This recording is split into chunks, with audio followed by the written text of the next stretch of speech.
Um, Hi, Salam. Thanks for helping my project. Could you say a little bit about yourself?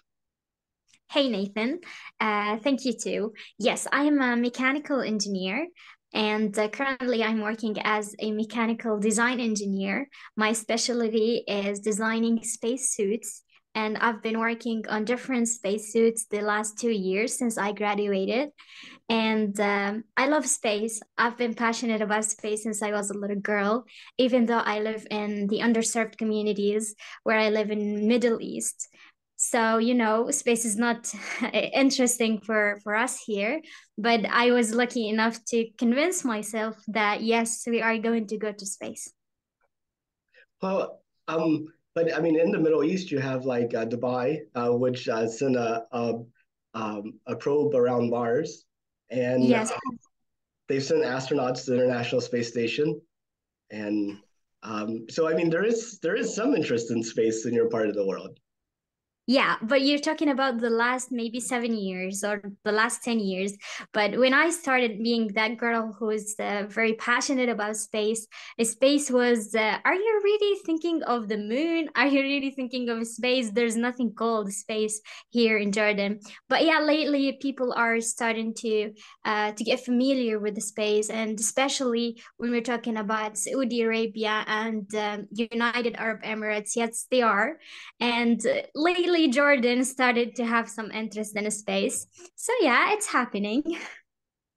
Well, then that makes me wonder, how did you get interested in, or how did you even find out about space if it wasn't like available in the environment you were growing up in?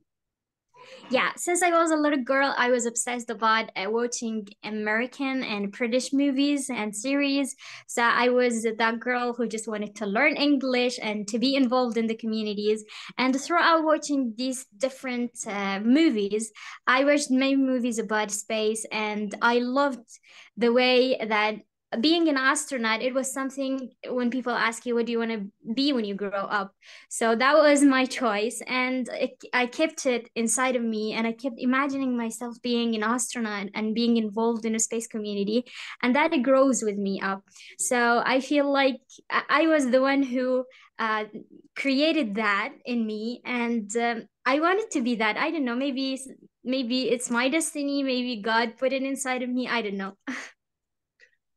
Do any of the movies stick out in your mind? Is there like one specifically that you really liked? Okay, I like The Martians because it was filmed in Wadi Rum in Jordan.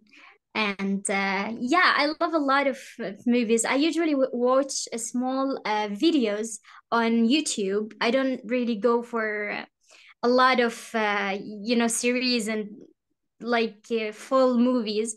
I sometimes do documentaries. I don't remember the names, but I remember that I watched a lot of documentaries about space, and from the books also, from the books of my from science books inside my at a school. We were able to be exposed to some of this science about the space. So I love that from there, kind of. That's awesome. And then mechanical engineering in particular. I mean, there's lots of ways to be involved in space. What got you into mechanical engineering? Okay, that story was something because I didn't want to be a mechanical engineer. I wanted to be an aerospace engineer. And there was one university in my country, which is just universities that have this specialty. But when I said to my family, they were like, no, don't go for aerospace engineering. It's for boys and it's not that good for you as a girl. And they didn't encourage me a lot for it.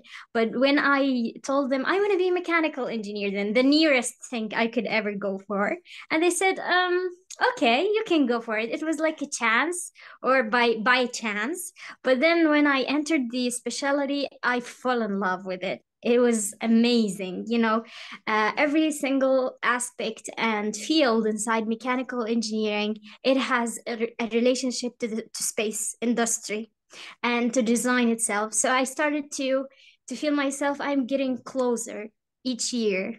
So that's why I choose it, and that's why I continue to be a mechanical engineer.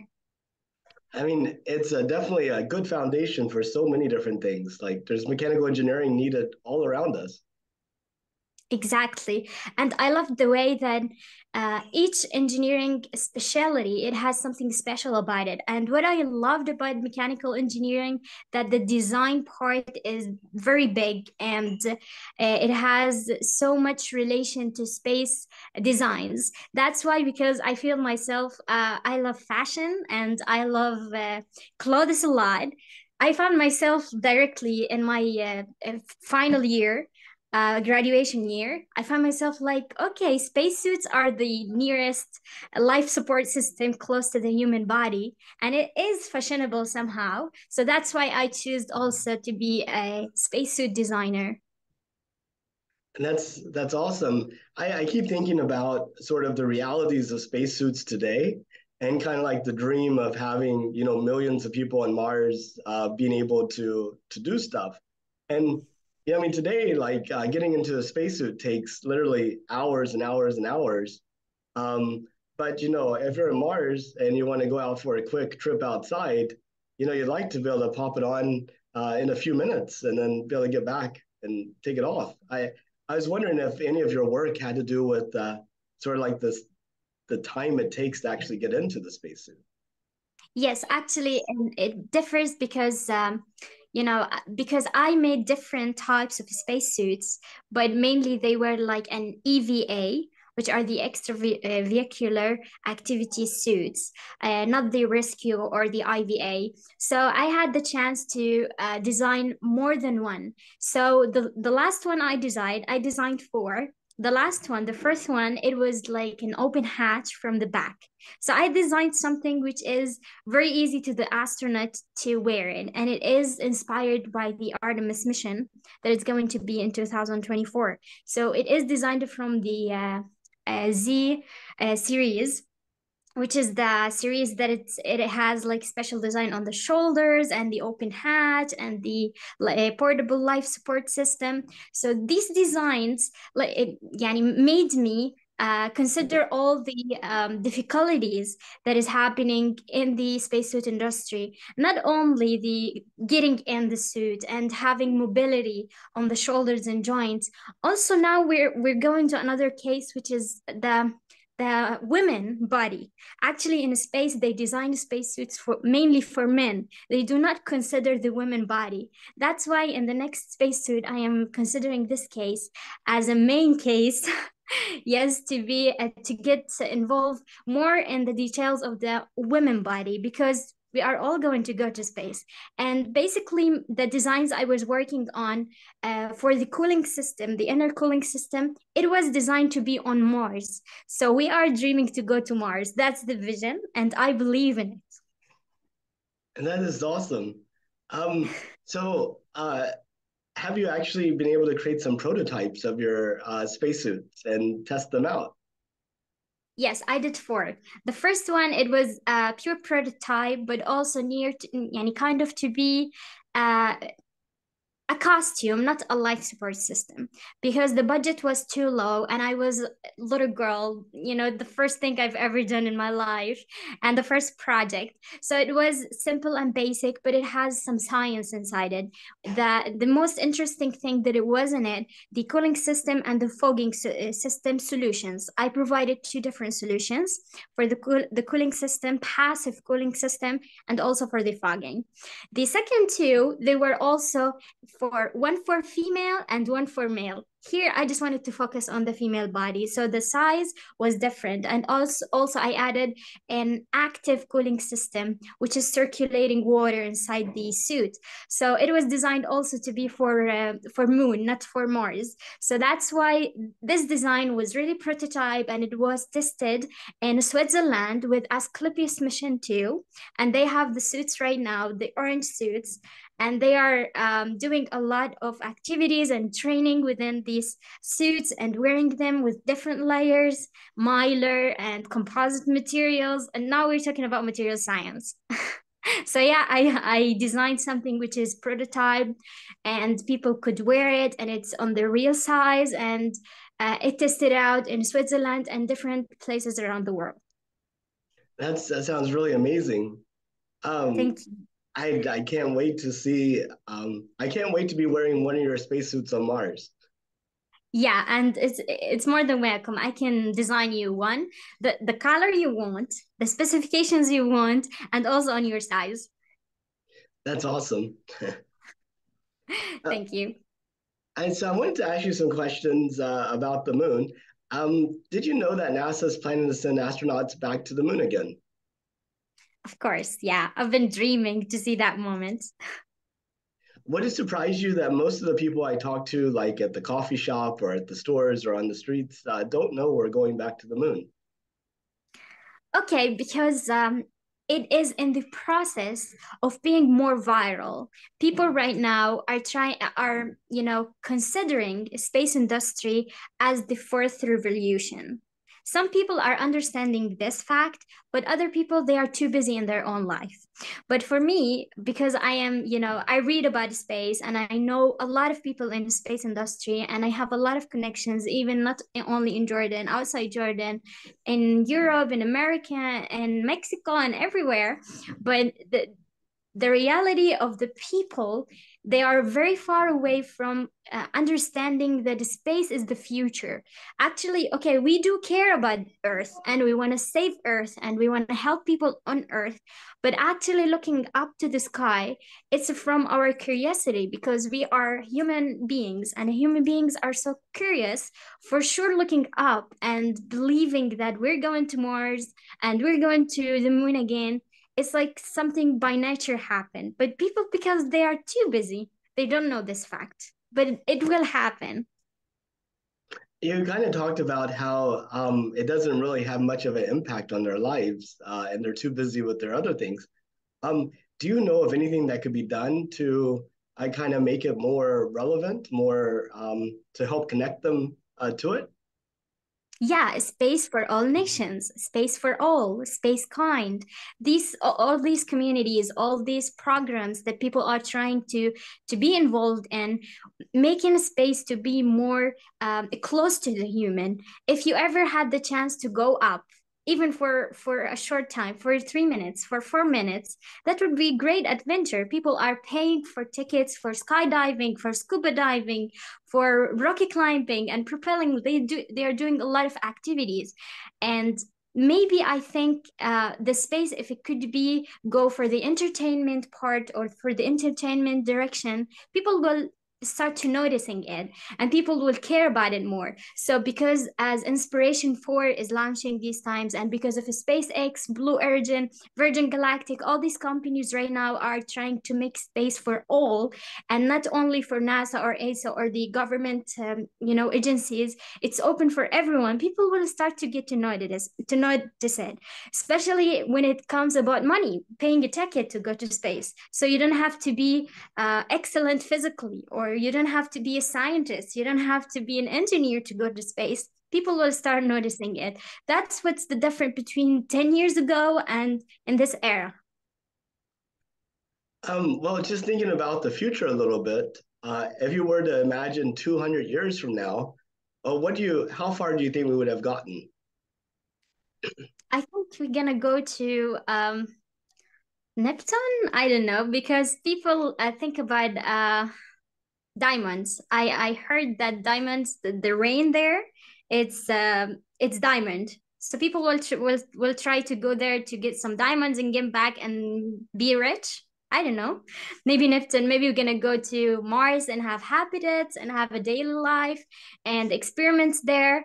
A full generation lives in Mars. Another generation lives further. So a lot of vehicles and satellites and like James Webb telescopes out there, a lot of these kind of things being on orbit, orbiting the Earth. It's gonna be like going out for a walk. I don't know, something like that. It's gonna be into space more and more because a human loves to go far away from his spot, wants to travel more, not to travel from one country to another, but to travel from one planet to another. And that sounds like an awesome vision. And I imagine if you could, you would take a trip to space. Of course, as soon as possible. Once I have a ticket, I will take it for sure. But Oh, with considering that I have to be safe to get back to Earth and do it again. I don't want to risk my life, of course. I would go, but I need to have this trip to be the safest trip ever. if they start a settlement on Mars, would you consider being a settler and going over to Mars and living there? Yes, actually, if everybody is wearing a spacesuit, they're gonna need a spacesuit designer to help them out because spacesuits need to be repaired and needs to be improved. So I think I'm an essential part. Absolutely. Well, Yes. I'd like to take that 200-year question and turn it around. So, can you imagine if you were a high schooler 200 years from now in school doing a project on the 2020s? So, you're kind of 200 years in the future looking back at us right now. What do you think would be worth remembering or writing about that happens in this decade, in the 2020s? Okay. I think it's going about the spark or the start point where people started to finally think that space is a destination for humanity. We've lived on Earth for this long time, and we never thought that much. We thought, of course, but that much about going out of space. You're talking about we went to the moon in the 70s or even before we thought about it, and now it's a big gap. We're talking about more than 50 years, more than 60 years. We never gone back. So the idea of mine is this is the era where people started to consider space as a real destination, and I think all the countries are thinking that way, not only US or Russia, not only China or um, other countries who are involved in space.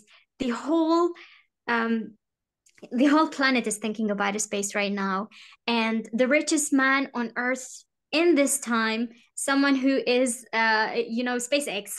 I'm talking about SpaceX, the richest company on Earth, the one who has rockets, and the people who are trying to make space easier for everyone. Even Blue Origin are trying to do that. So we started to hear about space everything everywhere.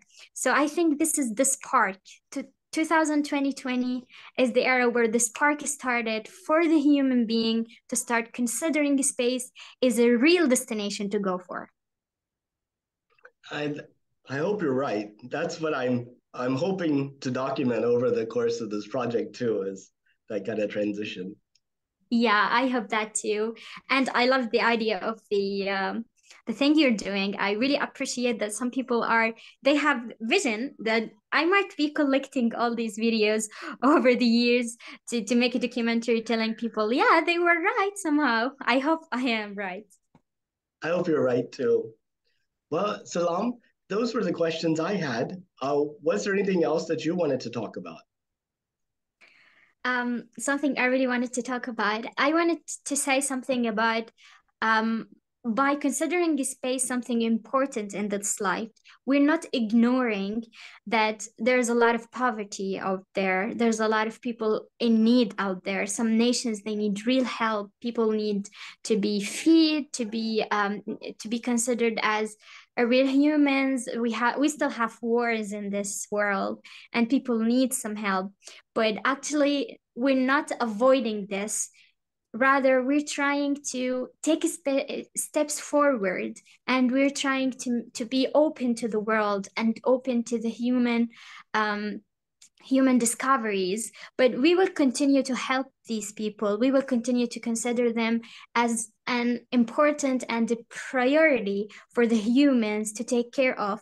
But this is not a reason to stop caring about space, and this is not a good reason or enough reason to stop exploring. We don't know what will happen. Maybe we could find another planet that everybody could live happily ever after. We don't have this conflict anymore. We will like have more space for everyone to be in. We would have like more money, more materials, more accessibilities.